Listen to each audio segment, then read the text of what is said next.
Hoy vamos a hablar del poder del Espíritu Santo, de lo que Dios está haciendo como poder, como fuego, como lo que está mostrando y haciendo para que nosotros podamos ser transformados, cambiados a través del poder de Dios. Este pasaje en Hechos 1:8 es un momento de la vida de los discípulos de Jesús. Los discípulos de Jesús habían pasado una etapa muy dura. Se había cumplido lo que Jesús estableció. Cuando Pedro le dice, cuando Jesús estaba diciendo, yo voy a morir, voy a ser crucificado. Y entonces Pedro le dice, pero no, Señor, ¿por qué? ¿Cómo? Estamos aquí nosotros para defenderte. Estamos nosotros para sacar cualquier obra de maldad que hay, así más o menos es como se podría decir ahora, ¿no es cierto? Y Jesús le dice, antes que el gallo cante, me negarás 3 veces.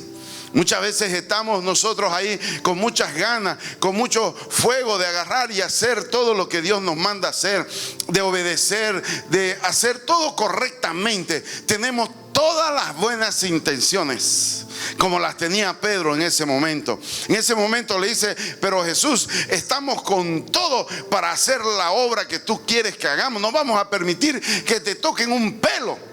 Estaba muy motivado Pedro, pero Jesús le dice, antes que el gallo cante, me negarás 3 veces. ¿Qué es lo que pasa? Podemos estar motivados, pero si no estamos con el poder y con el fuego del Espíritu Santo, esa motivación se nos va a acabar. Y cuando cantó el gallo, Pedro se entristeció de tal manera y vio realmente que había sido cierto, había sido correcto lo que Jesús había dicho. Había conocido el corazón, pero había conocido la mente más de sus discípulos. Y sabían de qué eran capaces de hacer y lo que eran capaces de no hacer. Entonces le advierte Jesús. ¿Pero qué le dice? Le estaba profetizando Jesús. Le estaba profetizando que él no cante o como que él lo niegue. Estaba profetizando que cante el gallo. ¿Qué profetizaba Jesús? Él le estaba advirtiendo y estaba mostrando lo que iba a suceder. Pedro era capaz de cambiar eso, pero no se cambió. ¿Por qué no se cambió? Porque Pedro no cambió de actitud. Vio que vino y se estaba cumpliendo lo que Jesús había establecido. No vio las señales, no entendió lo que estaba pasando, no confió en la palabra de Jesús, no creyó que eso iba a suceder. Y lo peor de todo, tuvo miedo a su propia vida. Y cuando vio que iban a matar a Jesús, tuvo miedo de morir también y no creyó en la resurrección. Porque Jesús no tuvo miedo, se dejó matar calladito. ¿Saben por qué? Porque sabía que iba a resucitar, porque creyó que iba a resucitar. Pero Pedro no creyó, no estaba seguro, no sabía si iba o no a resucitar él mismo, si moría igual que el maestro. Por eso lo negó, porque él en su interior había duda. ¿Por qué? Porque le faltaba algo que sí ya lo tenía Jesús. Me recordé hace un momento cuando por un tema de identidad Dios baja al Espíritu Santo en forma de paloma y se posa sobre Jesús. Ahí hay la diferencia. Esa forma de paloma sobre Jesús, los discípulos no la habían experimentado. Solo lo había experimentado Jesús. Había experimentado el poder del Espíritu Santo sobre él Jesús en ese momento. En ese momento fue lleno del Espíritu Santo de Dios. Estaba lleno. Entonces cuando vino el momento de que se cumpla, Jesús lleno del Espíritu le decía a Pedro eso. Lleno del Espíritu, aceptaban que lo crucifiquen. No decía nada, no se quejaba. ¿Por qué? Porque era el Espíritu Santo de Dios que estaba operando a través de Jesús. Pero lo entiendo a Pedro, comprendo a Pedro, comprendo hasta el corazón de Judas traicionero, un corazón natural, un corazón normal. Ese era Pedro, un traidor. Estaba en su esencia, estaba en su corazón, la traición estaba con él. ¿Y qué pasó? como no estaba lleno del Espíritu Santo, Judas agarró y dijo: lo voy a traicionar por unas monedas. No importan las monedas. Si usted se da cuenta, lo primero que reaccionó Judas fue devolver las monedas. Porque no fue el dinero en realidad, sino que fue el deseo de ir a traicionarlo. Esa era la esencia de Judas. Ese era el corazón de Judas. Judas era un traicionero. Y Judas tenía un problema de mamón, porque también los sacerdotes le ofrecieron dinero.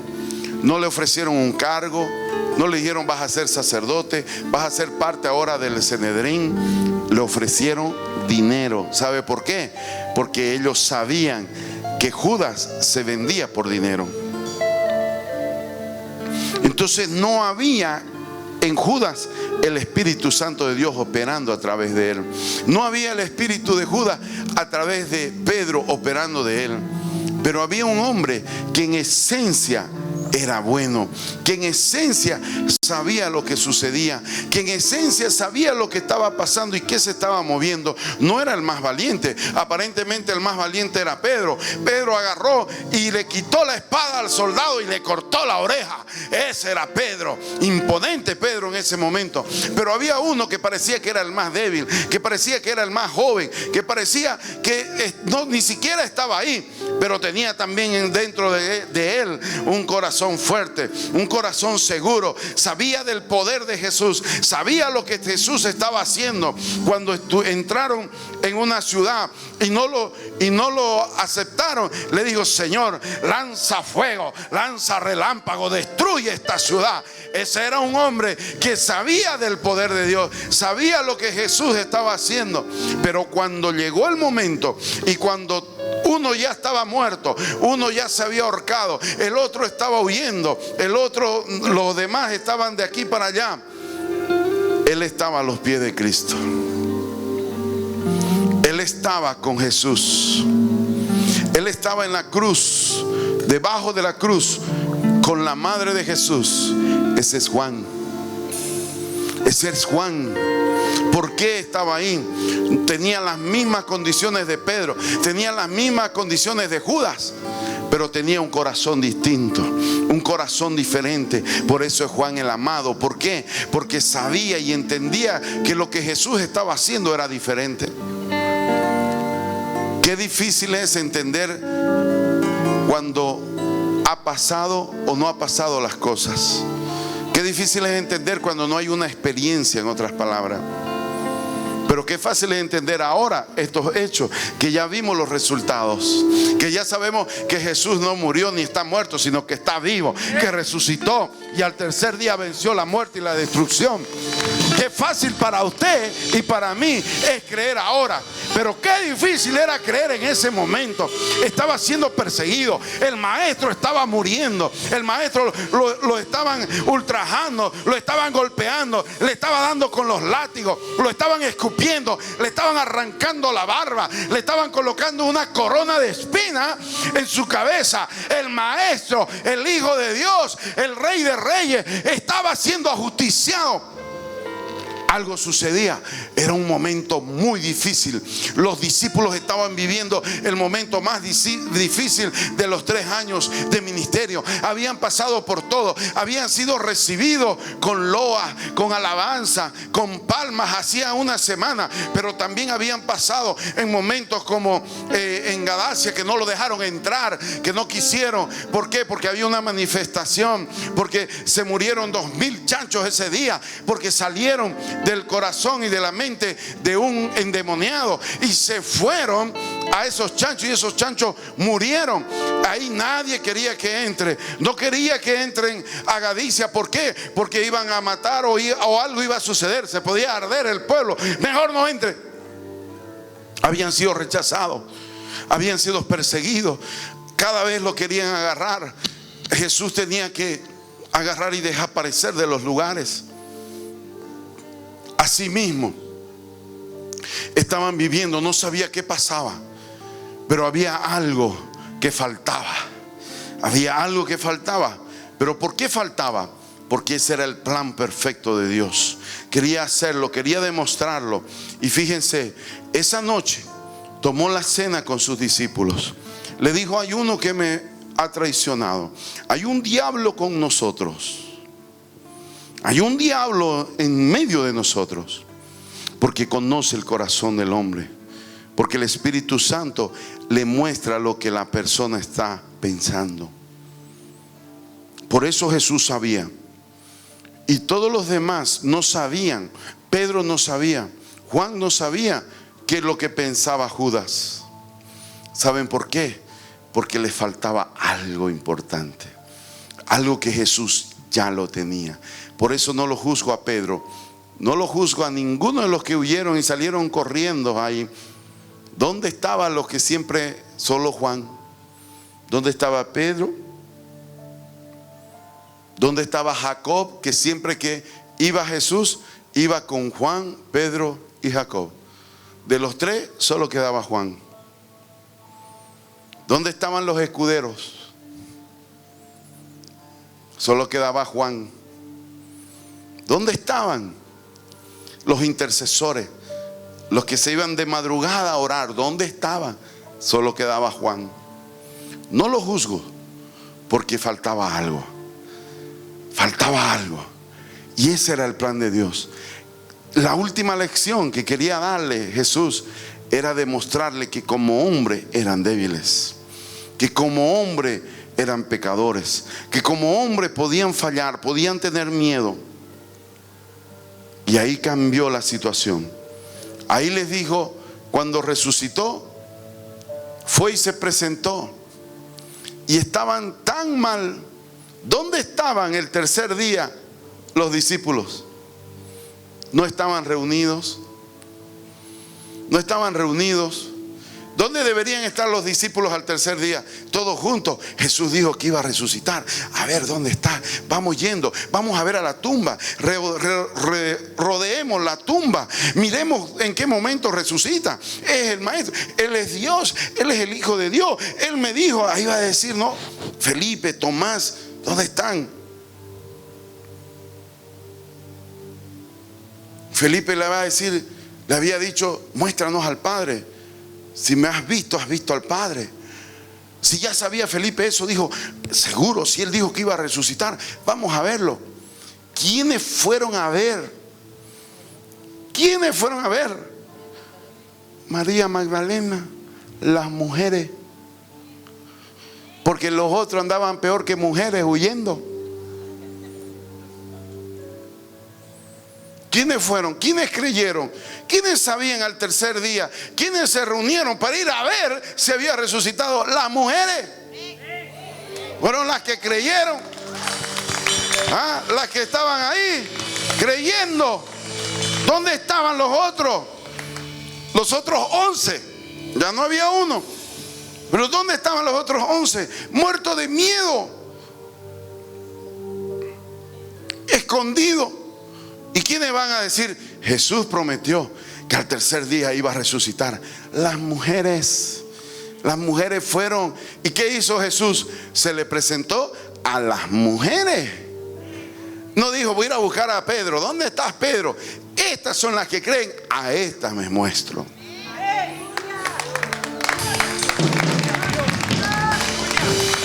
Es una cuestión de creer. Es una cuestión de creer. Usted va a decir, es que más valientes son las mujeres. Hasta ahí, peor la cochabambina, ¿no es cierto? En la Coronilla ahí, ¿no? Las Débora. Amén. Estaban las Débora ahí.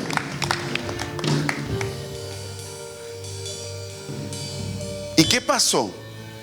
¿Y qué vino? ¿Y qué hizo? Hizo algo nuevo. Las mujeres creyeron. Bueno, entonces Jesús dijo, ya está. Y tras que la vieron, ¿qué dijeron las mujeres? ¿Qué dijeron las mujeres? Jesús, Rabí, Señor. ¿Qué dijeron las mujeres? ¿Qué dijeron?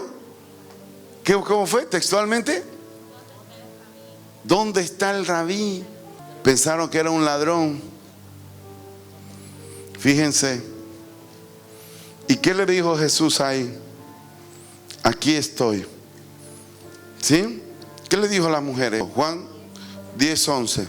Pero María estaba fuera llorando junto al sepulcro, y mientras lloraba se inclinó para mirar dentro del sepulcro, y vio a 2 ángeles con vestiduras blancas que estaban sentados, el uno a la cabecera y el otro a los pies, donde el cuerpo de Jesús había sido puesto.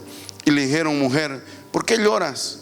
Le dijo: porque se han llevado a mi Señor y no sé dónde le han puesto. Cuando había dicho esto, se volvió y vio a Jesús que estaba allí, mas no sabía que era Jesús. Jesús le dijo: mujer, ¿por qué lloras? ¿A quién busca? Ella, pensando que era el hortelano, le dijo: Señor, si tú lo has llevado, dime dónde lo has puesto y yo lo llevaré. Jesús le dijo: María. Volviéndose ella le dijo: Raboni, que quiere decir maestro. Jesús le dijo: no me toques, porque aún no he subido a mi Padre, mas ve a mis hermanos y dile: subo a mi Padre y a vuestro Padre, a mi Dios y a vuestro Dios. Fue entonces María Magdalena para dar a los discípulos las nuevas de que había visto al Señor y que Él le había dicho estas cosas. Entonces, ¿qué hacía María Magdalena? Estaba llorando en el lugar exacto, en el momento exacto, en la hora exacta.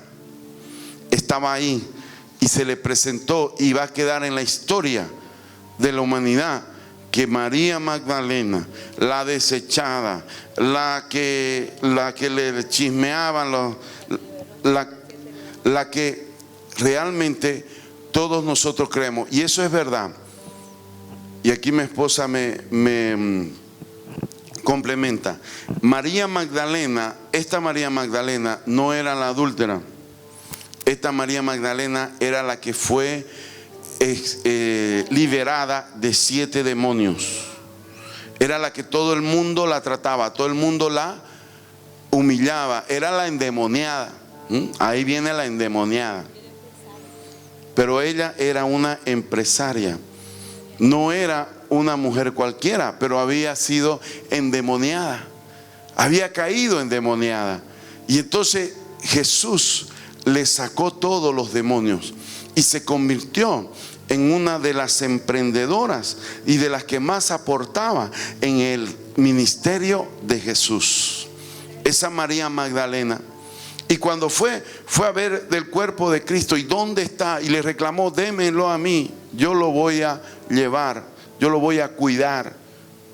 Y ahí Jesús le dijo: ya se demostró, se mostró y lo reconoció. Cuando fue a los discípulos, tampoco lo reconocieron. Cuando se presentó a sus discípulos por primera vez, no lo reconocieron.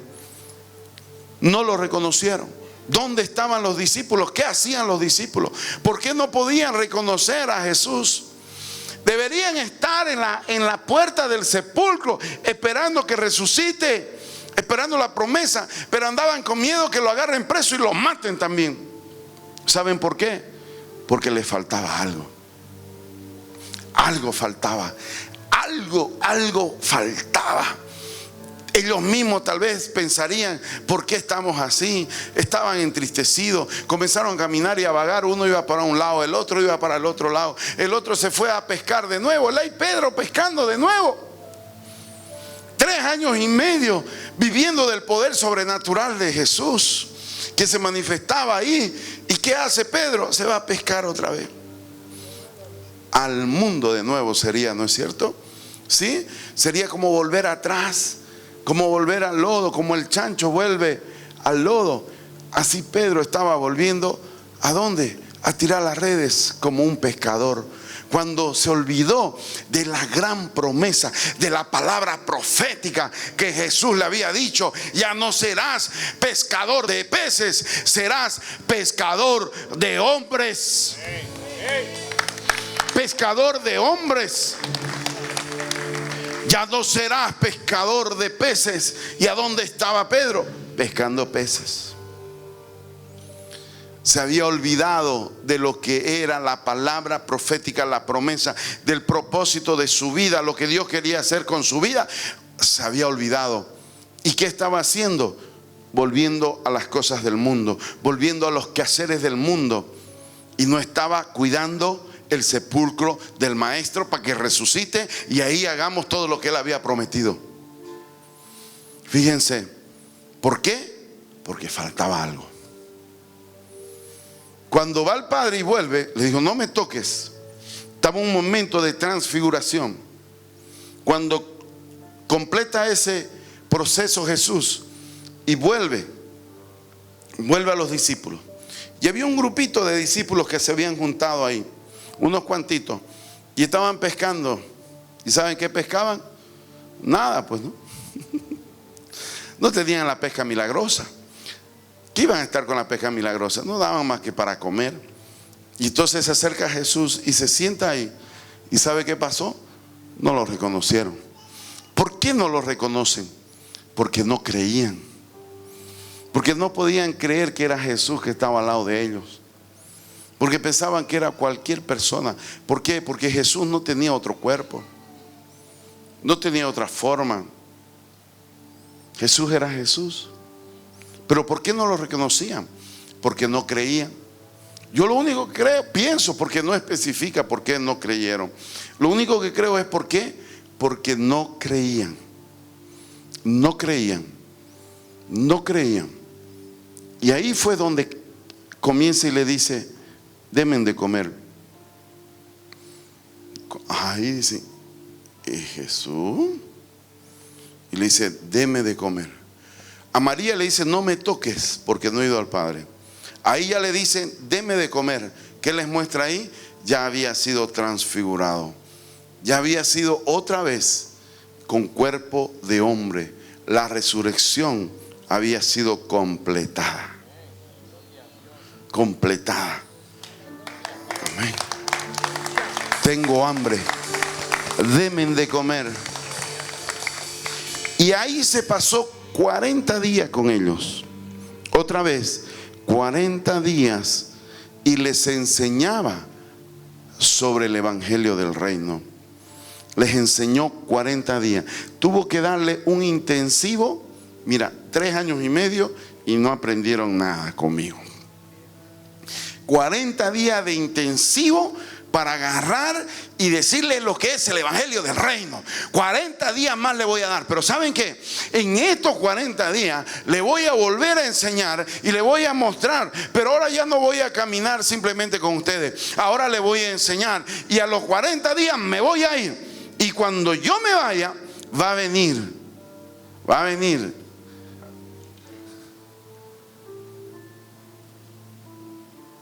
¿De qué? Del reino de Dios. 40 días más les habló del reino. Hasta hoy día la iglesia no entiende lo que es el reino. Hasta hoy día se critica lo que enseñan el evangelio del reino, ¿no es cierto? Y todo el mundo está complicado con el evangelio del reino. Dice que es el evangelio de salvación y no es el evangelio del reino. ¿Y qué es lo que dice aquí? 40 días más se quedó para hablar ¿de qué? Del reino, no de la salvación. La salvación es por confesar en mi boca que Jesús es mi Salvador. Eso es la salvación.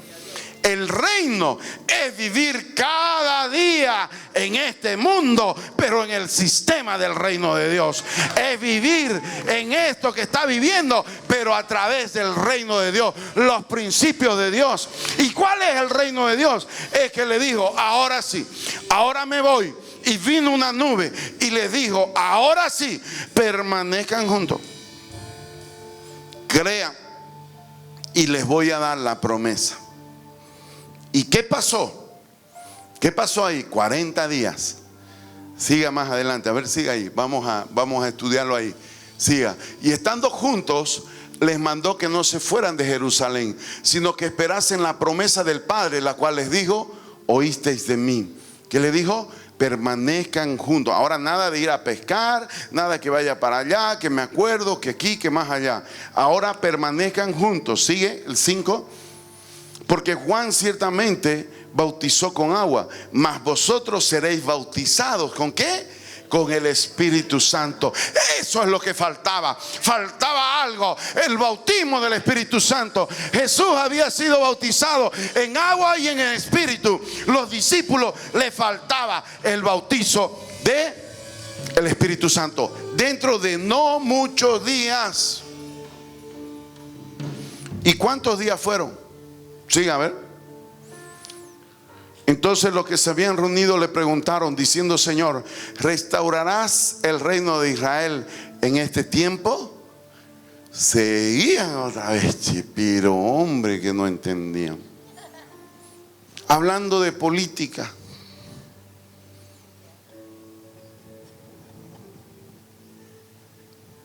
No estaba hablando de romanos, imperio, ni nada de eso. Y le preguntan otra vez: ¿restaurarás el reino de Israel en este tiempo? Otra vez, del reino de Dios. Jesús vino a establecer el reino de Dios. Y de esto estamos hablando. Pero sigamos. Y les dijo: no os toca a vosotros saber los tiempos o las sazones que el Padre puso en su sola potestad. ¿Qué les dijo? En pocos días. ¿Cuántos días fueron? Que usted ya se la sabe la historia ya. Ya a ver, tiene que salir una novela como Moisés para que usted se lo sepa. A ver. La novela Los Apóstoles va a ser, ¿no? ¿Qué pasó? ¿Cuántos días fueron? 40 días.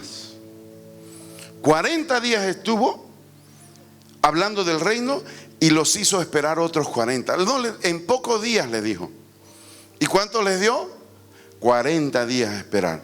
Pero en esos 40 días tenían que estar juntos. Y ahí es donde viene la clave. Dígame el siguiente. Ahorita, aquí viene: pero recibiréis poder cuando haya venido sobre vosotros el Espíritu Santo, y me seréis testigos en Jerusalén, en toda Judea, en Samaria y hasta lo último de la tierra. Sigue la promesa: y recibiréis poder. Cuando estéis juntos, recibiréis poder. Y en Hechos 2:1 le dice: cuando llegó el día de Pentecostés, estaban todos, unos pescando, otros cocinando, otros, ¿qué estaban haciendo? ¿Qué estaban haciendo? Estaban todos unánimes juntos. ¿Sabe qué es esta la diferencia? Una cosa es estar juntos y otra cosa es estar juntos unánimes. Ahorita aquí estamos todos juntos, ¿no es cierto? ¿Estamos unánimes? Amén, va a decir usted ahorita. Amén, amén. Unánime es estar en el mismo espíritu, en el mismo pensamiento, con las mismas decisiones, con la misma visión. Allá voy, ahí voy, a donde me mandan, a donde me dicen, a donde me hablan, ahí voy.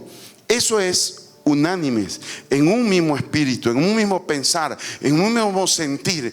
Eso es unánime. Entonces, ¿qué pasó? Cuando llegó el día de Pentecostés, estaban todos juntos, unánimes. Esa es la clave. No puedes estar separado. No puedes estar cada uno pensando una cosa, otra cosa, por mi lado, por mi pensamiento. Y de repente, y ahí vino un de repente. Estos son los de repentes. Es cuando estás juntos, estás esperando, algo va a suceder, algo va a pasar, algo viene. Están todos unidos, algo va a pasar, algo siento que algo viene. Y ahí es cuando dice: y de repente vino del cielo un estruendo como de un viento recio que soplaba, el cual llenó toda la casa donde estaban sentados, y el fuego, como llamaradas de fuego, cayó el Espíritu Santo sobre los mismos hombres, sobre las mismas personas, pero estaban repartidos como lenguas de fuego, y cayó ese fuego sobre los mismos hombres, y eso cambió sobre cada uno de ellos. Entonces saque cuentas. 80 días antes, estos hombres estaban repartidos por todos lados. 80 días después, cayó el Pentecostés. Esa es la fiesta de Pentecostés. ¿Por qué cayó en Pentecostés? Porque Dios se mueve por los tiempos y las fiestas.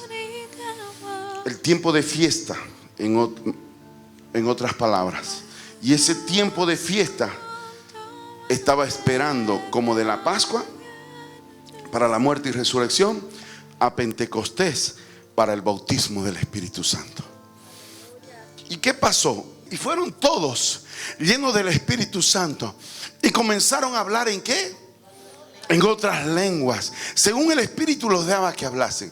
Esta lengua que ellos hablaban lenguas angelicales y lenguas extranjeras, porque en Jerusalén había muchos extranjeros y comenzaron a hablar en lenguas extrañas.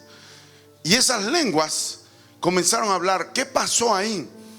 ¿El poder de Dios es el fuego o es las lenguas? El poder de Dios es el Espíritu Santo que entra sobre nosotros. Entró como forma de lengua de fuego para que ellos vean. Recuerde, era una época muy especial. Era la época de ver. Era la época de experimentar. Entonces vieron el fuego, así como vieron la paloma con Jesús. Ahí vieron el fuego sobre ellos. Experimentaron. ¿Y qué fue lo que quedó sobre ellos? Fuego. Quedó el fuego del Espíritu Santo. No quedó la llama que se vio encima de ellos. Quedó la llama que quedó dentro de ellos. Y hubo una manifestación. Y esa manifestación fue el hablar en lenguas. El hablar en lenguas entonces no es el Espíritu Santo. Es el producto. Es el fruto del Espíritu Santo. El hablar en lenguas es el producto de lo que yo estoy lleno del Espíritu Santo. Entonces es una manifestación. No es el Espíritu Santo de Dios en sí mismo, sino el producto, lo que produce en mí el hablar en lenguas. Amén. Entonces muchos piensan que esto está que el hablar en lenguas es la manifestación del Espíritu Santo. Sí, lo puede tomar así, pero es el producto de que el Espíritu Santo está dentro mío. El poder del Espíritu Santo y la manifestación del Espíritu Santo es poder. Es cuando yo agarro y comienzo a orar por un enfermo y se levanta el enfermo. Orar es orar por una persona que está deprimida, que da caída y se levanta y es un valiente, una valiente que toma la vida de otra manera. El poder es poder ser transformado, ser cambiado. Ese es el poder de Dios. Y entonces, ¿qué es lo que pasa ahí? Vamos uno más. Moraban entonces en Jerusalén judíos, varones piadosos de todas las naciones bajo el cielo. Bueno, y ahí sigue. Bajo todo lo que hablaban, como hablaban, bajan del aposento alto donde estaban, entran en la calle, comienza a moverse como si fueran borrachos, porque estaban, decía la gente, llenos de mosto. Estaban diciendo, están tomados, están borrachos. Estos se subieron al aposento alto a echarle duro al vino. Eso es lo que estaba hablando la gente en la calle, porque lo veía que iban de un lado para el otro, porque se movían, estaban yendo para aquí, para allá, y lo que estaban era lleno del mosto del Espíritu Santo de Dios. Era el mosto de lo que Dios estaba haciendo. Y cuando comenzaron y salieron ahí, salió otro Pedro. Ya no era el Pedro que quería ir a volver a pescar. Ya no era el Pedro que estaba con miedo. Ya no era el Pedro que estaba temeroso. Ya era el Pedro lleno del fuego del Espíritu Santo. Era otro Pedro. Comenzó a predicar, comenzó a hablar de la palabra, comenzó a predicarle a los mismos que le gritaban, que le decían, y que él decía, yo no soy discípulo de Jesús, no me miren a mí. Cuando lo negó, ya no era ese Pedro que negaba, era un Pedro lleno del Espíritu Santo. Era la misma mente, era el mismo Pedro, eran los mismos recuerdos, era la misma pensamiento o sabiduría que tenía Pedro, pero ya era un Pedro transformado por el poder del fuego del Espíritu Santo. En 80 días nadie cambia, pero en un instante puede ser transformado y el hombre temeroso se vuelve un guerrero valiente. Ahí enfrentó a ese pueblo con valentía. Vamos, manténme